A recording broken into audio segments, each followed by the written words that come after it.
Atenção! Vai começar agora uma teleaula de automação do curso profissionalizante. Este módulo tem um total de 20 aulas. Hoje você vai assistir a teleaula número 8. Bons estudos!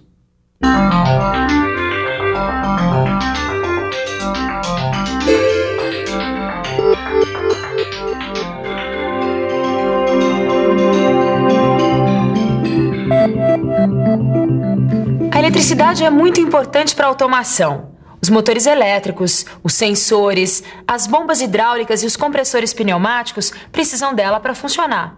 Se a gente pensar nesse nosso século XX, vai ver que muita coisa foi feita com a eletricidade. Foi com a eletricidade também que apareceu a eletrônica. E esse é o assunto da teleaula de hoje. Nós vamos aprender que o transistor quase sempre é feito de silício. Também vamos ver que ele é constituído por camadas com cargas positivas P e negativas N. Vamos conhecer alguns outros componentes eletrônicos: o resistor, o capacitor, o indutor e o diodo. E por último, vamos ver como um circuito de controle transistorizado é construído. Muitos aparelhos foram construídos com a eletrônica. É só a gente olhar em volta para perceber. Aqui na televisão, então, quase tudo tem eletrônica. Mas não é só na televisão, não. E é isso que a gente vai ver hoje.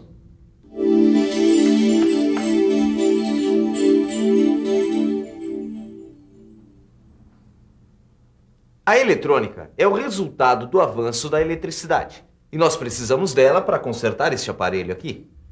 A eletrônica trabalha com correntes elétricas baixas e supercontroladas. O que o Mano quer dizer é que na automação usamos bastante a eletrônica para controlar os equipamentos. Agora imagine como seria esse rádio antes da eletrônica. No tempo de nossos avós, os rádios não eram nada portáteis. Pelo contrário, eles tinham alto-falantes bem grandes e válvulas. Depois, com o desenvolvimento da eletrônica, tudo mudou. Aparelhos eletrônicos, televisores, videocassetes, rádios, toca-fitas, telefones celulares. Um mundo de eletrodomésticos para você, graças à eletrônica. A eletrônica moderna começou em 1947, 2 anos depois do final da Segunda Guerra Mundial. A primeira peça eletrônica foi o transistor. O transistor tem 3 camadas. Quase sempre elas são feitas de silício. Silício? O que é mesmo silício? Silício é um elemento químico que é muito usado em eletrônica. Na crosta terrestre tem muito silício. É de silício que são feitas as camadas da maioria dos transistores. Quando uma das camadas é enriquecida com elétrons, ela passa a ser chamada de N, ou seja, ela passa então a ser negativa. Quando a gente tira os elétrons de uma camada, ela passa a ser positiva, e o nome dessa camada é P. NPN e PNP. Existem 2 tipos de transistores construídos com as camadas P e N. Vamos dar uma olhada no funcionamento desses transistores. Todo transistor possui 3 terminais. No transistor NPN, temos o emissor N numa das pontas, na camada do meio a base P e na camada da outra ponta o coletor N. O símbolo do transistor NPN é desenhado assim.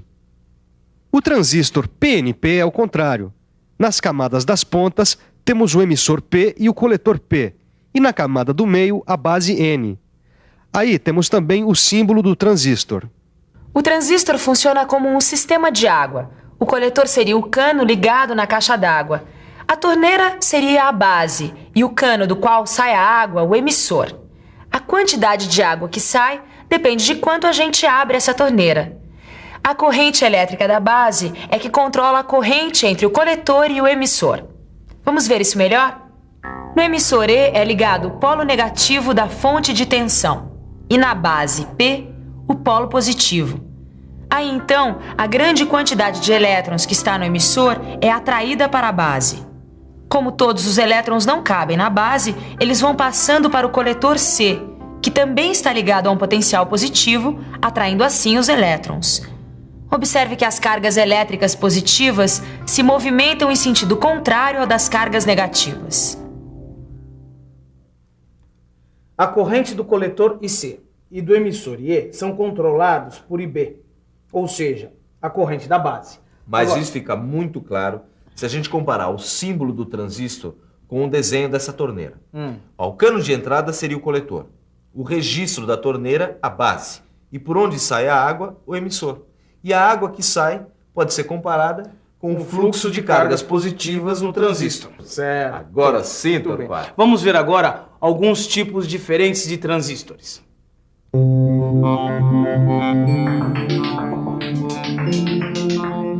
Existem vários tipos de transistores, e com a utilização deles foi possível fazer muitos aparelhos eletrônicos diferentes. O transistor está em todas. Ele é uma peça muito importante da eletrônica. Realmente, esse nosso amigo transistor é muito importante. Tem um monte deles aqui dentro. E aqui nós temos um resistor. Vamos ver como ele funciona. O resistor tem 2 terminais. O corpo do resistor pode ser feito de carbono, como esse aqui, ou ainda com película metálica. E ainda o resistor de fio. A função dos resistores é controlar a corrente elétrica de um circuito. Existe ainda o resistor variável, que recebe o nome de potenciômetro. Quando a gente ajusta o volume da televisão, a cor, o brilho, a gente está ajustando essas características do aparelho com a ajuda da resistência elétrica. Quer ver? Dá só uma olhada nisso aqui. É a resistência elétrica que controla a tensão ou a corrente do aparelho. O resistor variável, ou melhor, o potenciômetro, pode mudar rapidamente a tensão ou a corrente do aparelho. E assim, a gente consegue ajustar a imagem do nosso televisor, o som do nosso toca-disco ou ainda a velocidade de um motor elétrico. Viu só como é muito grande a importância do resistor? O resistor também tem o seu símbolo. E olha só como ele representa bem os 2 terminais e a resistência elétrica no meio. Agora vamos conhecer uma outra peça importante da eletrônica, o capacitor. Ele é um acumulador de cargas elétricas. As cargas elétricas ficam aqui dentro. Estas aqui são as placas condutoras. Elas também são chamadas de armaduras. Este material isolante aqui é o dielétrico. O capacitor serve para acumular cargas elétricas.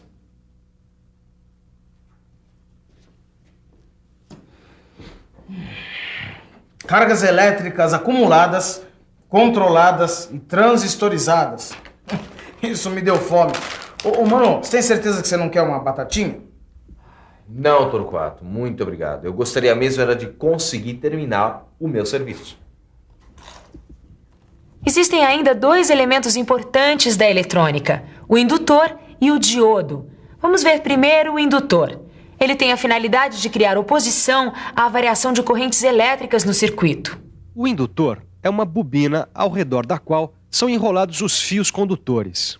O núcleo do indutor pode ser de ferro, de ferrite ou de ar. Através do magnetismo criado dentro do núcleo, conseguimos regular as variações de corrente elétrica num circuito através do indutor. O indutor pode ser desenhado com esse símbolo que você está vendo. O último elemento que a gente vai ver é o diodo. O diodo funciona como uma chave que abre e fecha, controlando a passagem da corrente elétrica, ou seja, dos elétrons em movimento. O diodo é construído com 2 camadas P e N.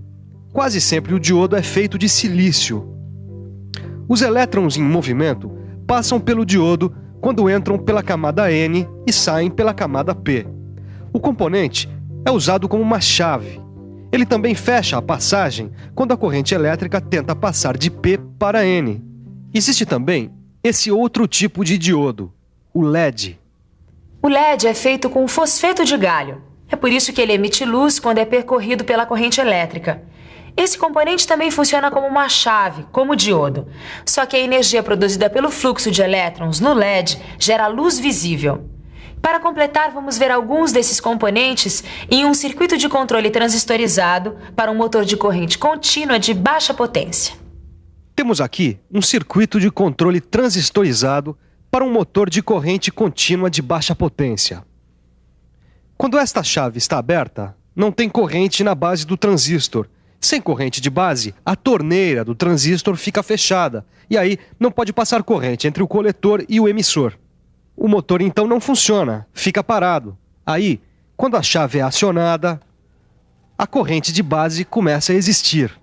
Os resistores controlam a corrente de base e a corrente entre o coletor e o emissor do transistor.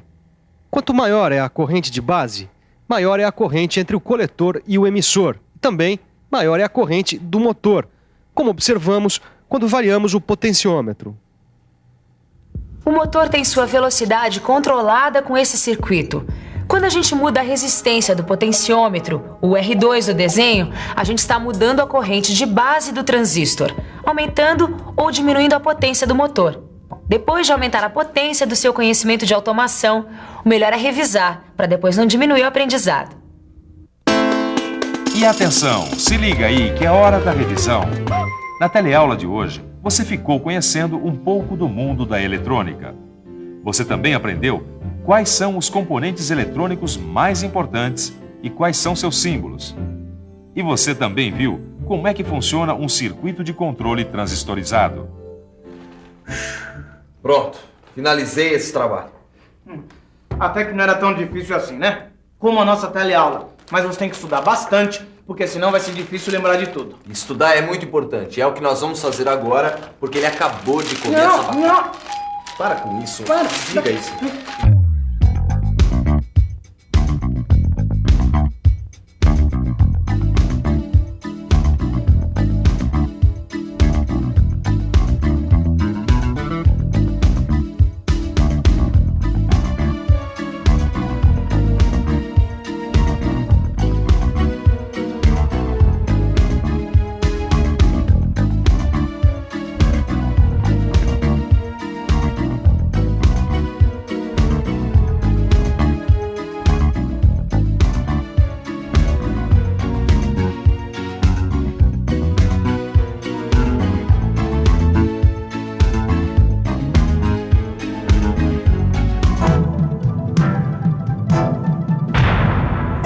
Telecurso 2000, um programa de educação do Sistema Fiesp e da Fundação Roberto Marinho.